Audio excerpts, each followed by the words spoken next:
L'unité dans la Trinité, expliquée par saint Athanase d'Alexandrie. Il nous faut vénérer un seul Dieu dans la Trinité, et la Trinité dans l'unité, sans confondre les personnes ni séparer la substance.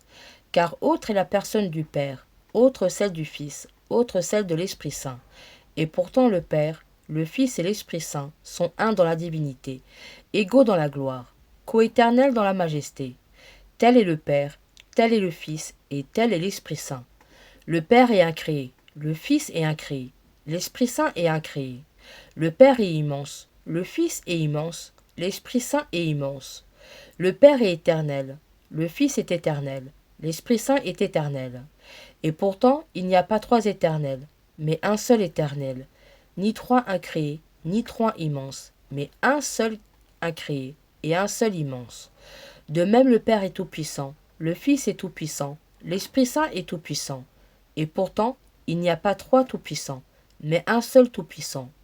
De même, le Père est Dieu, le Fils est Dieu, et l'Esprit Saint est Dieu. Et pourtant, il n'y a pas trois dieux, mais un seul Dieu. De même, Seigneur est le Père, Seigneur est le Fils, Seigneur est l'Esprit Saint. Et pourtant, il n'y a pas trois seigneurs, mais un seul Seigneur. Car de même que la vérité chrétienne nous oblige à confesser que chaque personne prise à part est Dieu et Seigneur, ainsi la religion catholique nous défend de dire qu'il y a trois dieux ou trois seigneurs.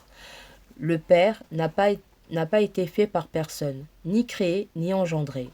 Le Fils est du Père seul, non pas fait ni créé, mais engendré. L'Esprit Saint est du Père et du Fils, non pas fait, ni créé, ni engendré, mais procédant des deux.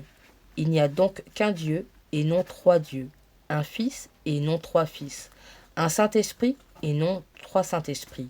Et dans cette Trinité, rien n'est avant ou après, rien n'est plus grand ou moins grand, mais en tout les trois personnes sont réciproquement coéternelles et coégales, en sorte que, de toute manière, comme on l'a dit plus tôt, il nous fait vénérer l'unité dans la Trinité et la Trinité dans l'unité. Qui donc veut être sauvé, dont ainsi penser à la Trinité ?